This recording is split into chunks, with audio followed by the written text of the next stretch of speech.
the coin change problem. In this problem, we have been asked the maximum number of ways in which we can create a change. So in this case, we have been given the change we wish to give to the customer, and here 3 is number of type of currencies, so like denomination. So we have 1, 2, 3, and we need to find out in how many ways we can create a change, that is 4. And one more thing, we have infinite quantities of currencies. So in this case, let's say we need to make change 4 and we have multiple coins. So this is a classic knapsack problem, unbounded knapsack problem to be precise. So we know that there are mainly 3 knapsack problems: fractional, 0, 1 knapsack, and unbounded. So it is unbounded because we can choose a particular occurrence more than once. So let's say I can make 4 by adding 1 plus 1 plus 1 plus 1. So here I can add a particular one n number of times, like how many times, it's up to me how many times I want to take this. So similarly, I can take 2 plus 2. This is also one of the way to devise change 4. Then again I can do 1 plus 3. So this is basically unbounded knapsack problem. So in this case, what we do is we take a occurrence of that particular number or currency, and we like in knapsack problem, what we usually do is we take OR to check a true or false. So that will be changed by plus sign, and we will add another occurrence up. So you can say we have a tree, we can choose to add 1. After that, we can choose to add 1, 2, or we can directly skip it as well. So we need to create such a tree, and then we can count the sum, which is the sum which is giving us result 4. So we can start coding for this.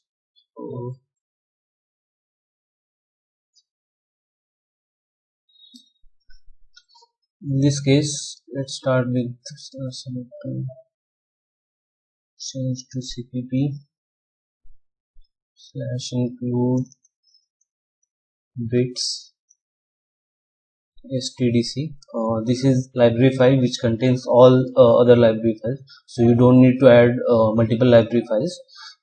Using namespace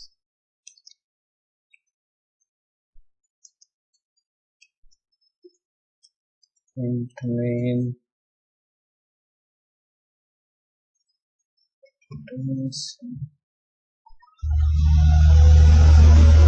so we have been given in change, so that is the amount we need to give. In types, so this is where like number of currencies, different denominations.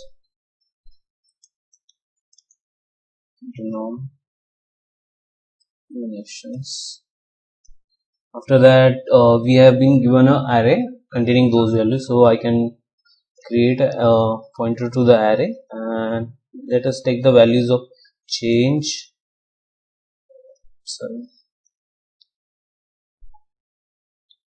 and types. After that, we can initialize the array completely, creating value in heap, creating structure in heap, int array types. After that, we can add a for loop to take the input for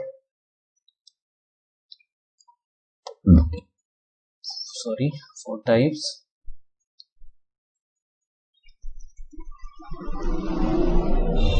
Same array height value. Okay, after this we have to move toward the solution.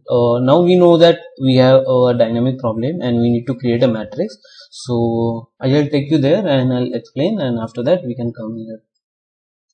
Now I created a table, so as we know, this is a dynamic programming problem and we need to store the values in a matrix. So I have created a matrix. So in this case you can see that let's say this is I and this is J. So on J side or horizontal side, you take the change or sum or any variable for which we need to derive the values, like say maximum number of ways to maximum number of ways to achieve the change, maximum number of values or maximum number of subset which will give the sum. So we will take J change on horizontal side and types or number of number of elements in the array on ith side. So what we basically can say, like this is our array or a knapsack or particular bag. So let's say we have a bag and it contains currencies of 1, 2 and 3, and this particular is horizontal line is changed. So if we see, so let's say for 0 and 0th value, so we can create a 0 value using a null subset.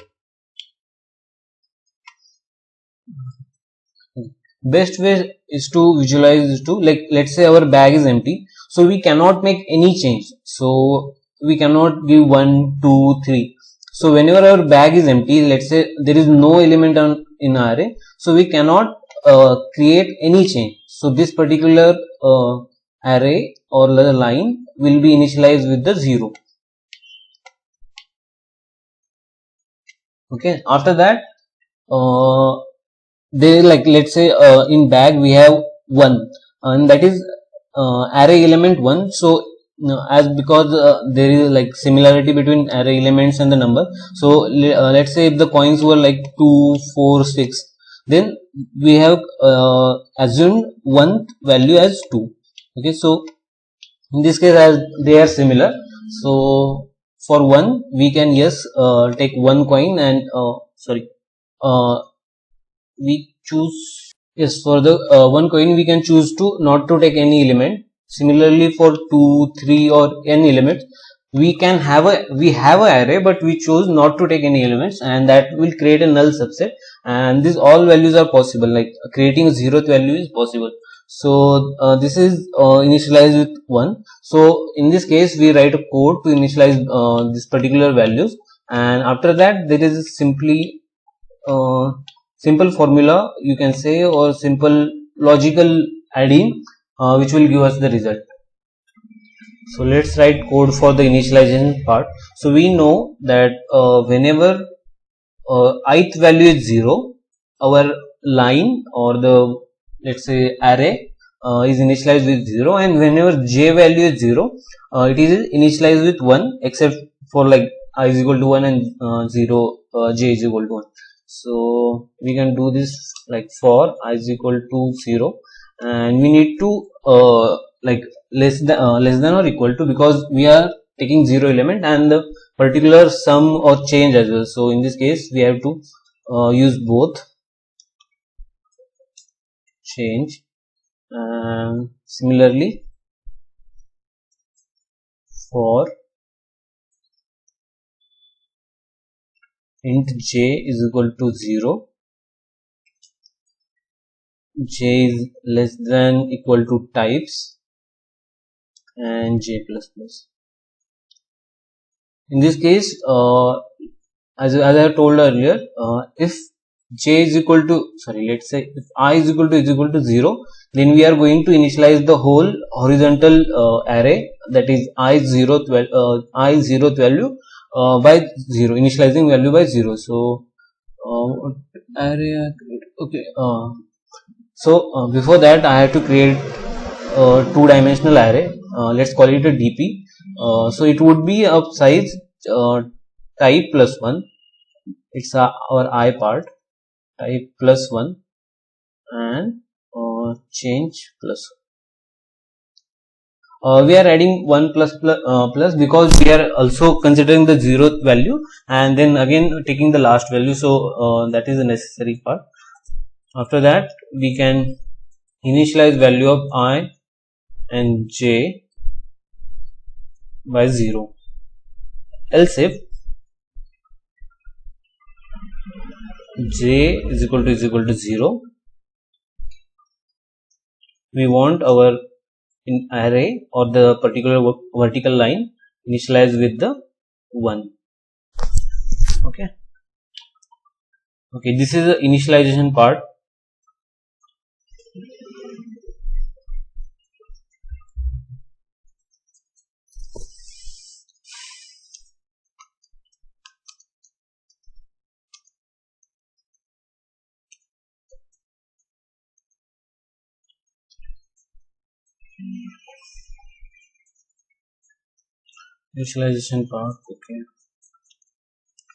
Okay, as we know, this is the unbounded knapsack problem. So we generally go from like rightmost part to the leftmost part in array.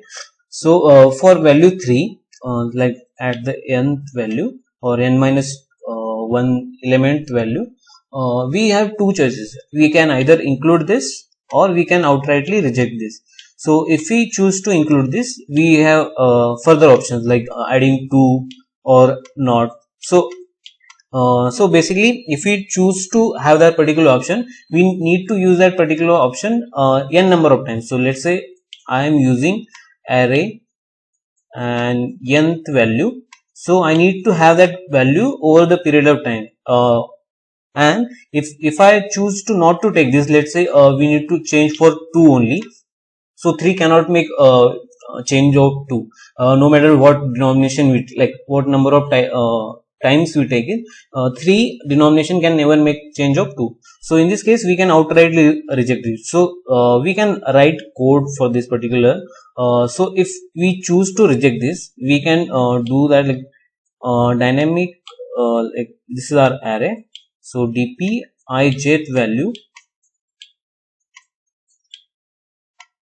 would be directly initialized by previous value. So it would be replaced by dp I minus 1 and j. So what we are doing is, if the particular sum cannot be achieved by 3 or the nth element, we are passing the element on the left side, like we are going by this side, like in this way. So if 3 can be taken, we'll write code that for it. If 3 cannot be taken, this is the else part. So if we cannot take this, we would use this. So let's say if we can take 3, so that would give us further two choices.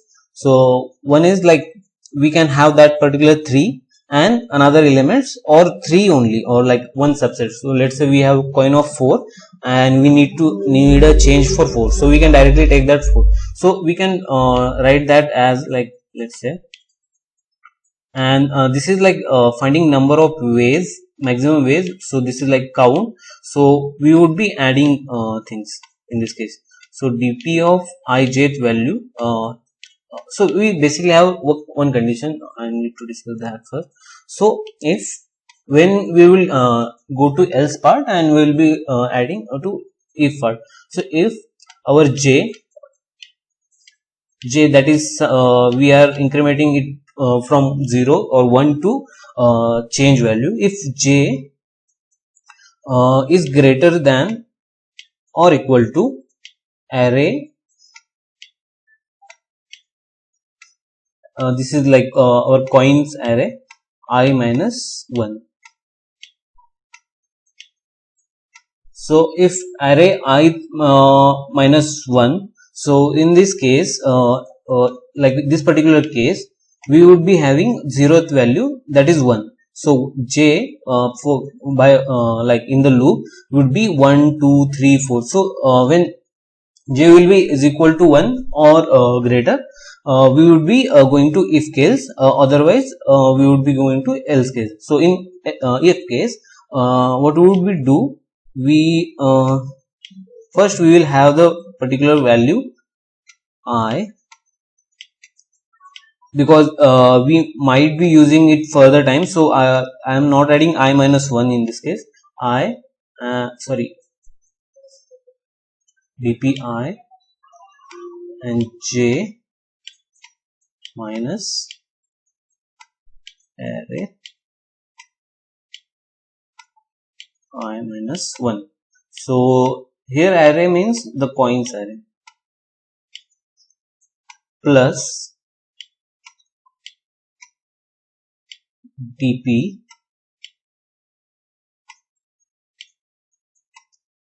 I minus 1 and j. So this is it. So let back get to coding.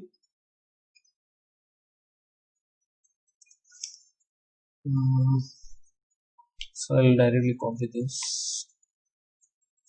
We have initialized and we need to write code for the same.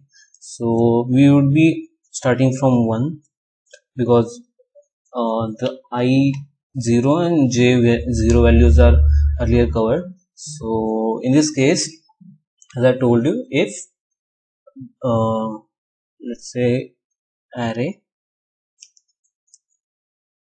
I minus 1 is less than equal to j, I would be having dynamdp array ij initialized to dp I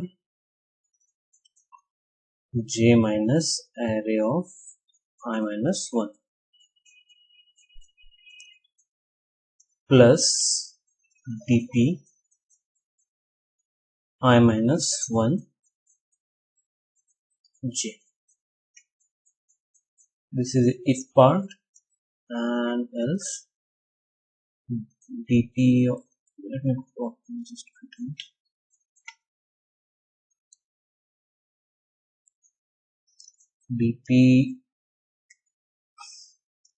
dp of ij is equal to dp of I minus 1 j.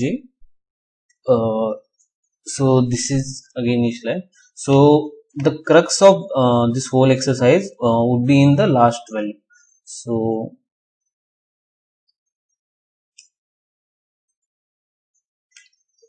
let's say let me show you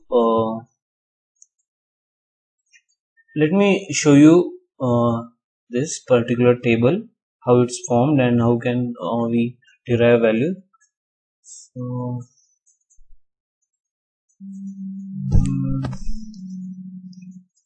dp not okay.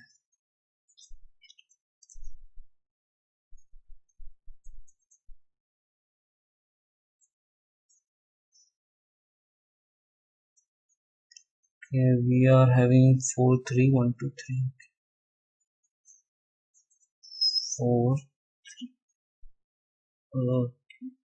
so I haven't written cout statement, answer statement, so give me a minute. Just realize it now. So let me copy this quickly.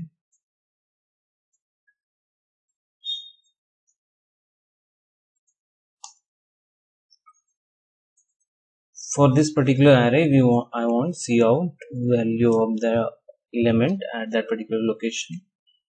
Okay, some space.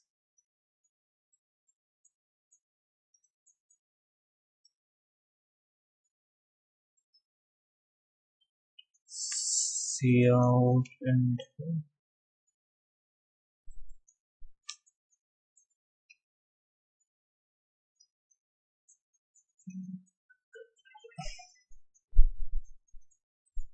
4 3 1 2 3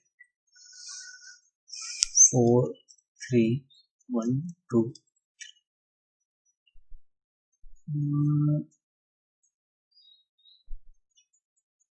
I missed something.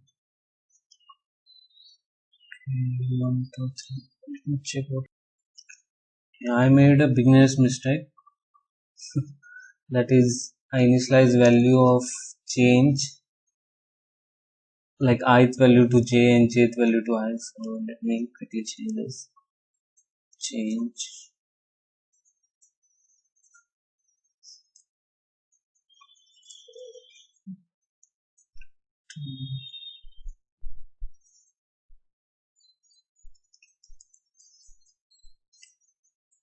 change. Similarly, I should have mentioned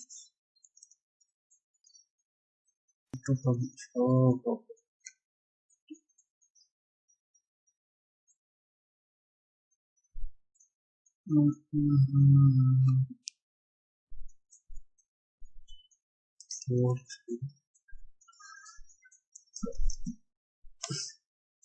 Okay, this is the value which you want.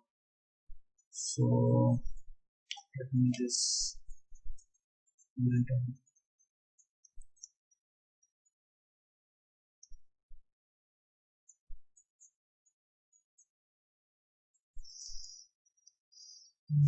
out dp types plus one at types and change.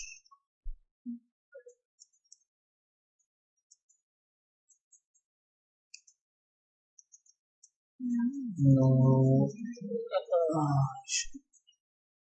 copy.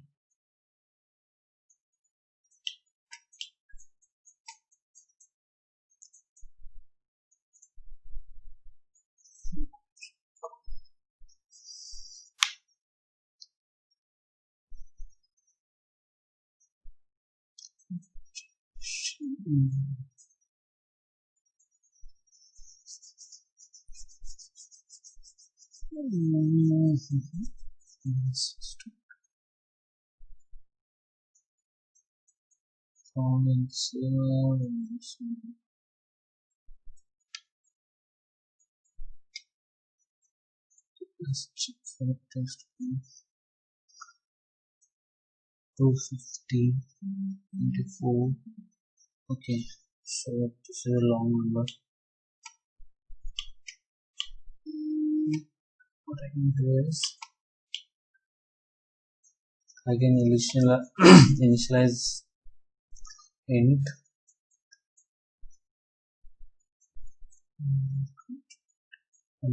I can control D to select all int and I can replace it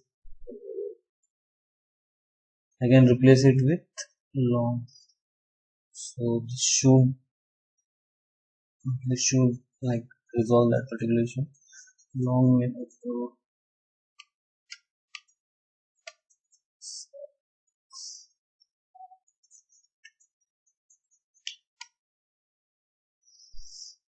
that could have been void as well. So okay, all the test cases. Thank you.